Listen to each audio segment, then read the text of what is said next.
Bonjour, je suis ravie de partager avec vous une clé issue de la série Comment mieux se connecter à l'intelligence de l'âme. Aujourd'hui, nous allons voir comment communiquer avec nos guides.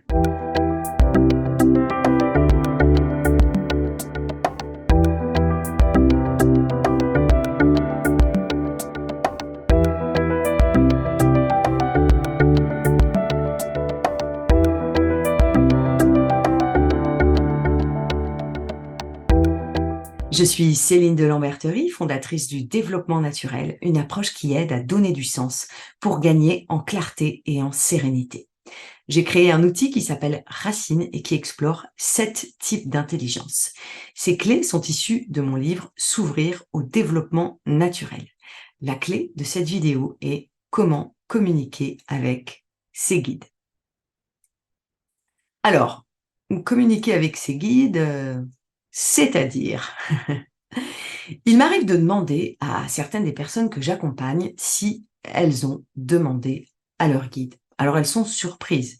Certaines me répondent non, en fait, je pensais pas que c'était nécessaire de demander. Et puis d'autres personnes me disent bah, bien sûr que j'ai demandé à mes guides.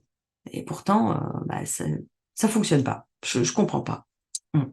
Bon, demander à ses guides, ce n'est pas exiger le retour de l'être aimé, hein, qui n'a d'ailleurs peut-être aucune envie de revenir vers vous. Bah, désolé, ça arrive. Hein. C'est pas non plus recevoir les numéros du loto dans son sommeil et c'est pas non plus avoir une énième augmentation. Bref, ce que votre ego a envie de voir se produire. Je vous donne un exemple très personnel. J'étais enceinte et j'ai fait une échographie qui s'est mal passée. Le diagnostic n'était pas encore posé, mais c'était très, très mal parti.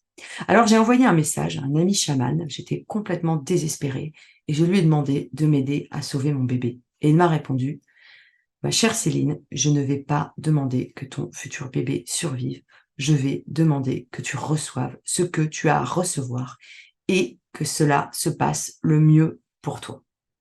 Vous imaginez bien que c'est pas la réponse que j'avais envie d'attendre, mais c'est celle que j'ai reçue. Et a posteriori, je peux dire que c'était la voix de la sagesse. Et je dirais que c'est ça, communiquer avec ses guides. C'est recevoir des enseignements et des guidances, mais aussi de l'aide pour accepter ce qui est, notamment quand c'est particulièrement difficile. C'est demander du soutien pour faire des choix justes et en conscience, pour aller vers l'acceptation, vers la résilience, parvenir à prendre du recul sur une situation que l'on traverse et aussi mettre plus de spiritualité dans sa vie. Il y a une autre vidéo dédiée à ce sujet. Alors, nos guides, nos anges gardiens, des êtres de lumière, des animaux totems, l'univers, le principe créateur, ou même chez les enfants, on appelle ça nos compagnons de jeu. Puis il y a notre lignée aussi. Bref, nous avons de nombreuses façons de nommer ceux qui nous accompagnent dans le subtil en fonction de nos convictions et en fonction de la spiritualité que nous pratiquons. Par convention ici, je vais les appeler nos guides. Oui, nos guides peuvent véritablement nous aider, nous apporter soutien et guidance à condition qu'on leur demande.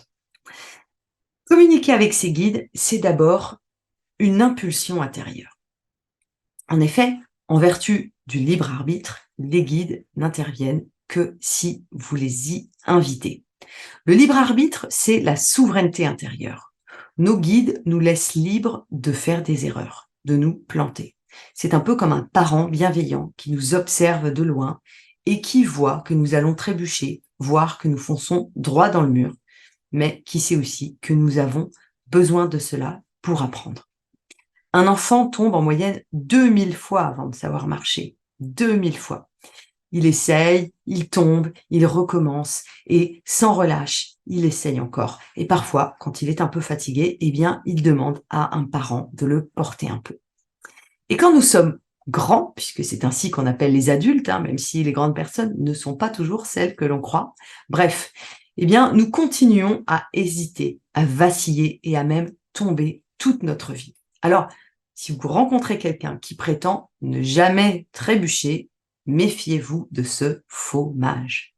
Oui, même grands, nous avons parfois besoin d'être soutenus et c'est là que nos guides peuvent intervenir.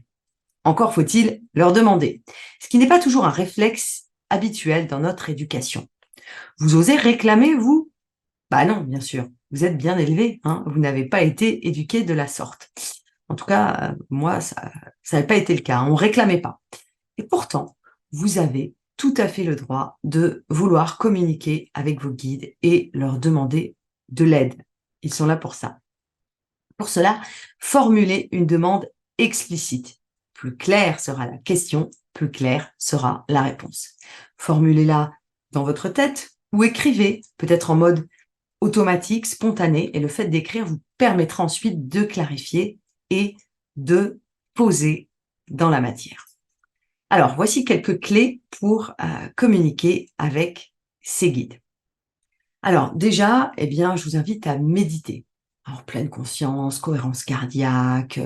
Il y a aussi de la méditation au son du tambour, hein. Moi, j'en propose aussi sur cette même chaîne YouTube.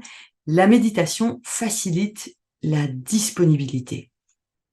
Vous pouvez aussi vous-même jouer ou écouter le son du tambour. Cela permet aussi d'accéder à un état modifié de conscience propice à la réceptivité.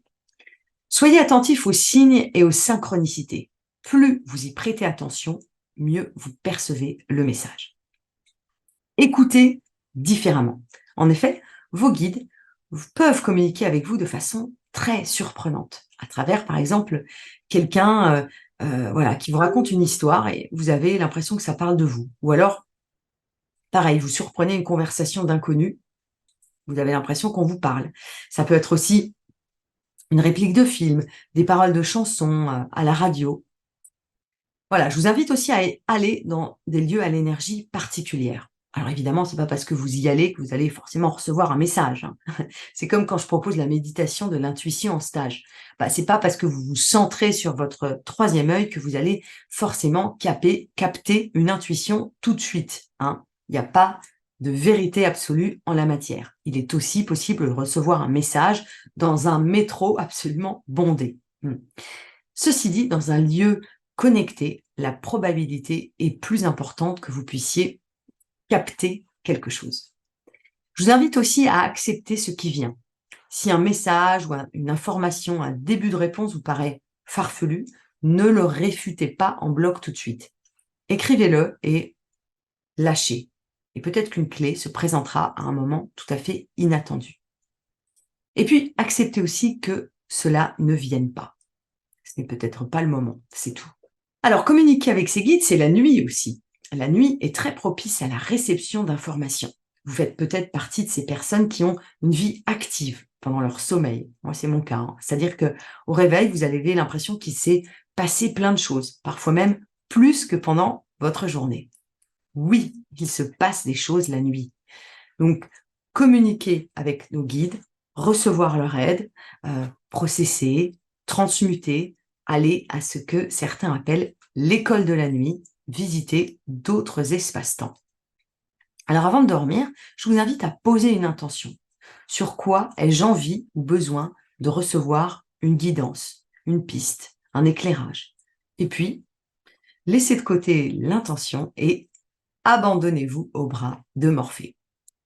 Voici quelques clés pour mieux communiquer avec ses guides la nuit. Alors, au réveil, ne vous levez pas immédiatement. Restez dans votre lit. Revenez à l'intention posée la veille et observez simplement. Des informations sont-elles apparues? Reparcourez vos rêves. Remémorez-les-vous en détail. Les situations, les personnes, vos guides vous ont peut-être rendu visite en vous parlant directement ou alors en ayant fait passer un message à travers une métaphore, une situation revisitée ou pourquoi pas un animal. Et puis, demandez-vous quel enseignement cela peut vous apporter. Quel symbole peut-il y avoir? Prenez votre cahier et notez ce qu'il s'est passé dans ce rêve. Quelle pourrait être l'interprétation, l'enseignement, le message clé. Notez ça de façon très automatique. Parce que le matin au réveil, quand nous sommes encore en onde alpha, est très propice à l'écriture intuitive. Notez instinctivement sans vous poser trop de questions. Voilà, mettez simplement par écrit ce que, selon vous, votre rêve vient vous dire. Bon, pour cela, c'est important d'avoir un cahier à portée de main parce que si vous vous levez pour aller chercher un stylo, eh bien, beaucoup d'informations se disperseront dès la première minute. Donc, autant vous dire que si vous allez vous faire un café, regarder vos SMS ou je sais pas quoi, bon, là, c'est fichu. Buvez un verre d'eau à avoir près de son lit, hein, pour les raisons suscitées. C'est bon pour le cerveau et puis ça permet de revenir doucement dans la matière. Et d'autres clés pourront émerger alors que vous buvez calmement. Si vous n'avez rien compris au message, eh bien, lâchez. Ne vous triturez pas les méninges. Ne cherchez pas absolument à avoir des réponses. Plus vous avez d'attentes et plus le mental s'immisce et veut contrôler. Alors, encore une fois, patience et dépêchez-vous de ralentir. À bientôt.